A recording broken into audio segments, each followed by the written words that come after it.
Yeah, so third best 1v1 player of all time. I think there's 5 players in the discussion. Who do you think is the best France 2v2 team? And I think 3 of those players are from EU. He was the best for a good while in the 2 beginning, of them are from and is still competing in high-level 1v1 now. What do you think is the best France 2v2 team? I'd have to go for K-Dop and Fairy.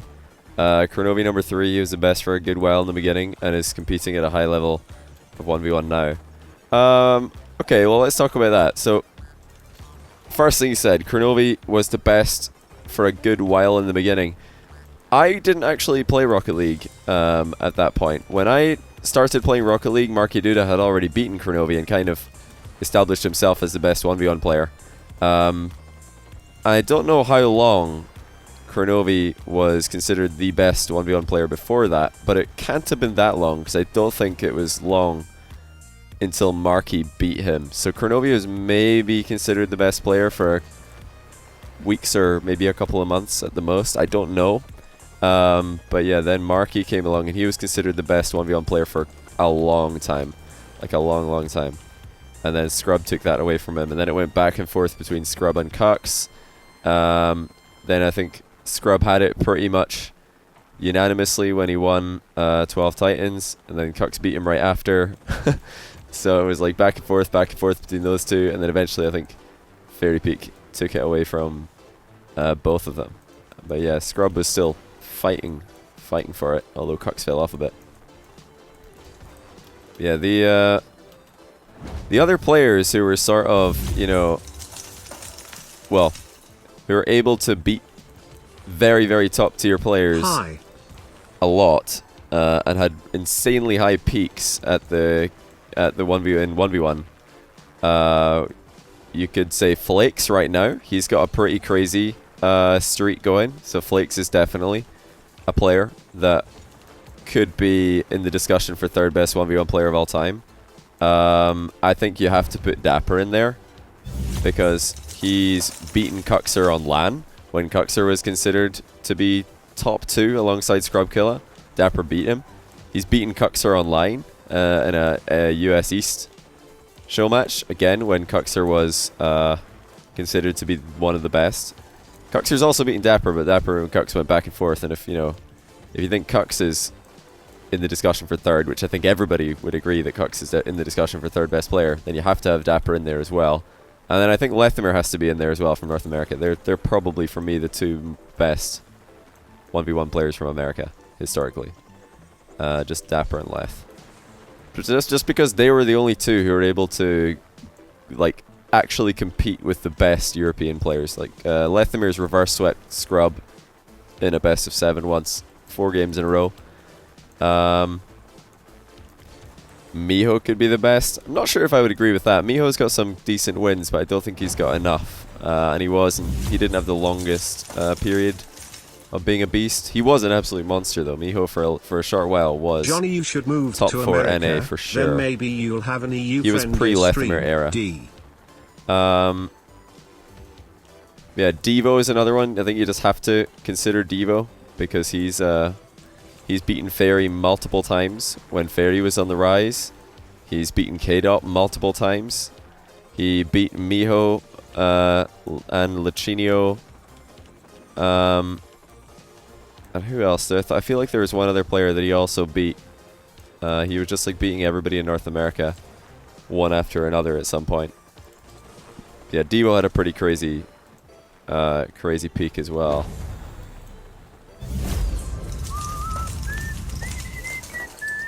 Those would be my players I consider to be third, or in the discussion for third best. 30 months, Flakes, Dapper, Lethamyr, Cuxer, and Devo. We're speaking about all-time 1v1. Not current 1v1, or else it would look very different, of course. Led, how's it going, man? Hey, Johnny. Welcome back. 5 months. I'm currently watching at work. Nothing like getting paid to watch your stream. You're the best RL caster in the game, boy. Hey, thanks, man. Thanks for getting me through this grueling 16-hour double shift. 16 hours? Yikes. Well, I'm glad to help for the short while that I'll be here. Like I already said at the start of the stream, but I'll say again, I wanted to stream yesterday, but couldn't because it was just too hot.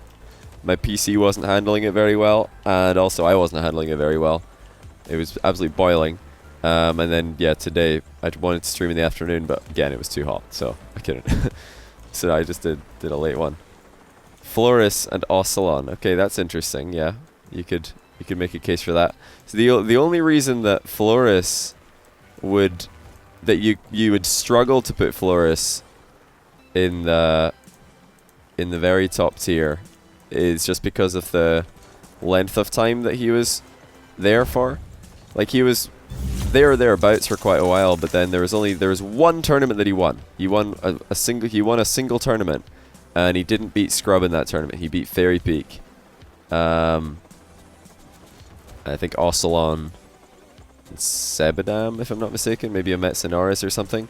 Like, it wasn't the craziest run ever, but yes, Floris is definitely one of the best for sure. You got to draw a line somewhere, you know.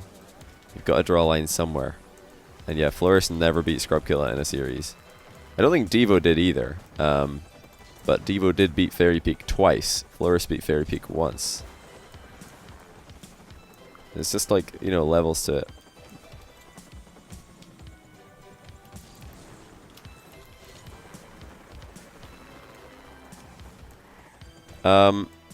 What was the meta shift that caused players like Jacob to drop off? I don't know if it was so much of a meta shift as it was just Jacob. Like, well, the reason that I think he was benched from NRG initially is because he was just too difficult to play with. Like, Garrett and Fireburner wanted to play a more standard rotation, and Jacob was like trying to be a target man at times, which, you know, when it worked, it would work brilliantly, but when it was not working, it would be a disaster, and they wanted a bit more consistency. They did actually win a LAN together, though, unlike the Garrett, Fireburner, Justin lineup. And that was a stacked LAN as well. Like, Jacob, Garrett, and Fireburner won a stacked LAN. It's like lots of good teams were at that one. Is Floris, does he still play? No, I don't believe he does. Well, actually, he doesn't play as much, but I think he probably still plays a little. Whiffy Will, thanks for the Prime sub, and also Chrisro Man PR. I don't know how to say your name, buddy, but thanks for the 3 months. Did Rani and First play? Now, Rani and First are probably going to play tomorrow because they First Killer got a new controller today, and he wasn't feeling too confident with it, so I said it's alright, we could just do it tomorrow. Devo only beat Fairy twice. I thought he was like Fairy's kryptonite for a while. Well, beating Fairy twice is just about as close as you can get to being Fairy's kryptonite. I don't think anyone else has ever beaten Fairy Peak twice. To this day, Devo is the only player to beat Fairy Peak in 2 series. Unless you count, like, there was a tournament, a 1v1 tournament, which was double elimination, and Fairy and Scrubkilla were both in it. They met in the winners final. Scrubkilla beat Fairy, sent him to losers final, but then Fairy came back from losers final and beat Scrub twice in a row. Or no, he beat him with a 1-game deficit. It was like, it wasn't the double elimination where you play 2 series. It was the double elimination style where you play like 1 series, but the player who came from winners starts off with a 1-0 lead, and Fairy Peak won 4-1. So, like, on the day, Fairy Peak beat Scrub. I'm pretty sure he beat him 4-3 on the day. And in the grand final, it was 4-2 final score to Fairy. So I don't know if you'd count that as a win for Scrub. I guess you would. But yeah, Scrub is, I mean, he's obviously in the discussion for best player of all time, so it's hardly new information. But yeah, Fairy Peak has also lost to Scrub in a best of 1 in 12 Titans, and Manfield Night 5K grand finals. That's the 3 times that he's lost to Scrub.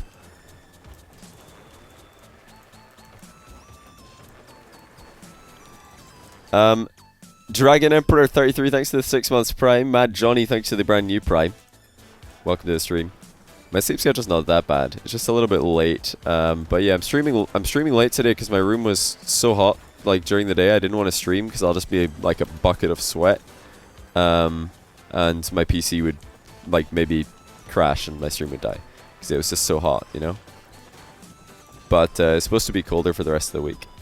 How do you think Turbo will fit on NRG? I think he's the best pickup they could have got. I said, I'm pretty sure I said several times, because a lot of people wanted to know who I was guessing the new NRG third to be.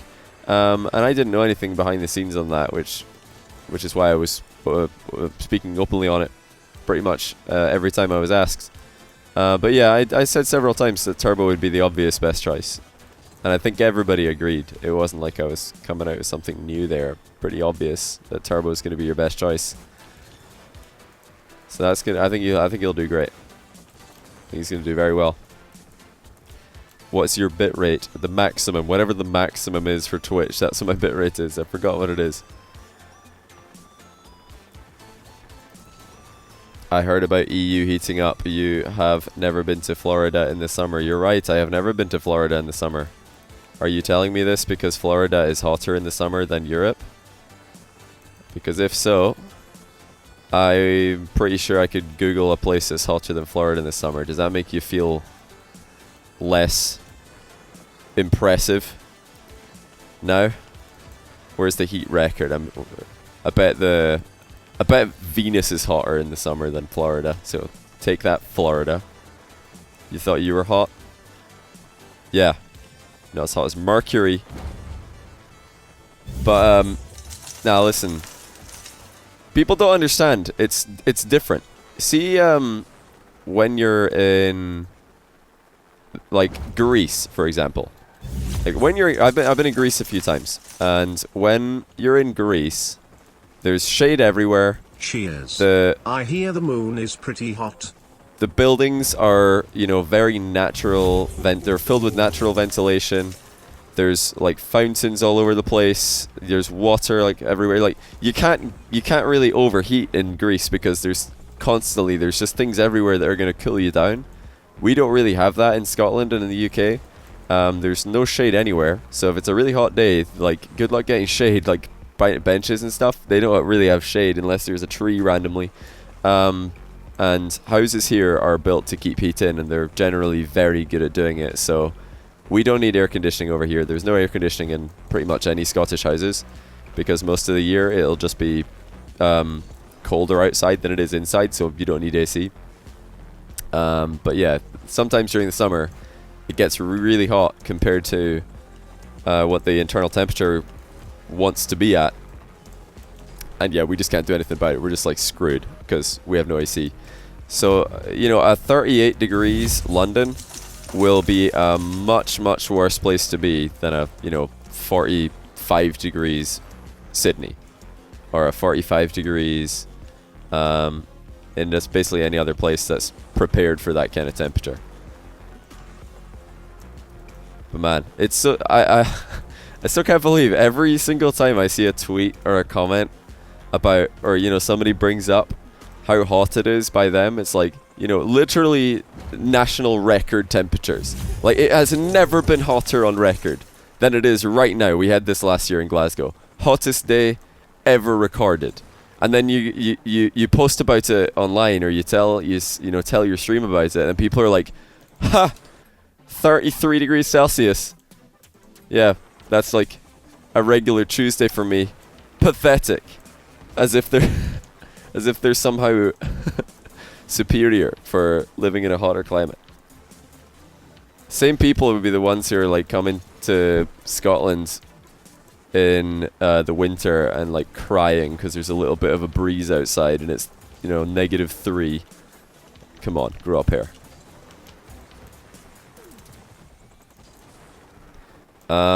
What is that in lame US units? I don't know. Go Google it.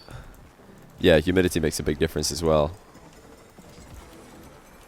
I can safely say that adapting to hotter climates is easier than adapting to colder climates, though. In my experience, like all of my friends and people that I know who are used to really hot temperatures, they struggle when they're put in a cold environment. But people who are like used to cold environments, you put them in a hot environment, they can, you know, they can survive just fine. It's not that big a deal. But maybe that's just me. That's certainly my experience with the matter. Where is OSM? Has he changed his name to something?